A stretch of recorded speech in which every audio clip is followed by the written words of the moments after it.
In trying to paint himself as a responsible drinker who made a deadly mistake, a drunk driver who killed 3 children and their grandfather revealed a lack of insight into his drinking habits and the risk they pose to others, the Parole Board of Canada said Tuesday.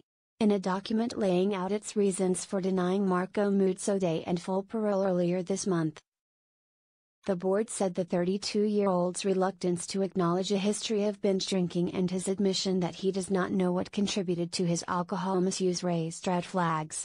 You have maintained from the very outset that you are not addicted to alcohol, and while this may be true, your continued rigidity and lack of insight as to what that definition may mean has prevented you from recognizing that an actual problem exists, the board wrote. During the hearing, for the first time since you were arrested, you outlined a significant history of binge drinking, and this, coupled with your lack of understanding on the issue of impairment, leads the board to conclude your risk remains undue. Muzzo pleaded guilty in 2016 to 4 counts of impaired driving causing death and 2 of impaired driving causing bodily harm, and was sentenced to 10 years in prison. The collision in Vaughan, Ontario, claimed the lives of 9-year-old Daniel Neville Lake, his 5-year-old brother Harrison, their 2-year-old sister Millie, and the children's 65-year-old grandfather, Gary Neville. The children's grandmother and great-grandmother were also seriously injured. The case continues to capture widespread attention, with thousands signing a petition to oppose Muzzo's potential release.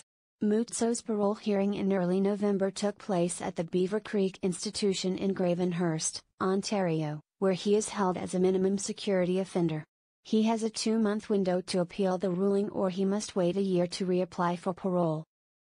At the hearing, the board pressed Muzzo on an incident that took place in 2012, 3 years before the fatal crash, but that did not come to light during his court proceedings.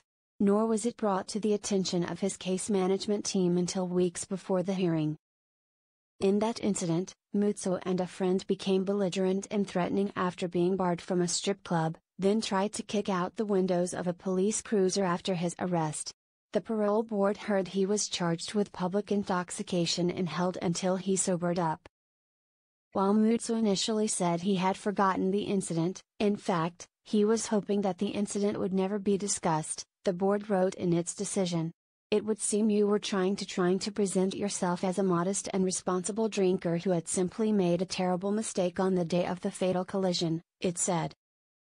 In the board's view, you intentionally failed to disclose key information as you were hoping to paint yourself in a better light. In reality, you were simply impeding the progress you might have otherwise made. The crash took place in September 2015 after Muzzo returned from a trip to Florida for his bachelor party.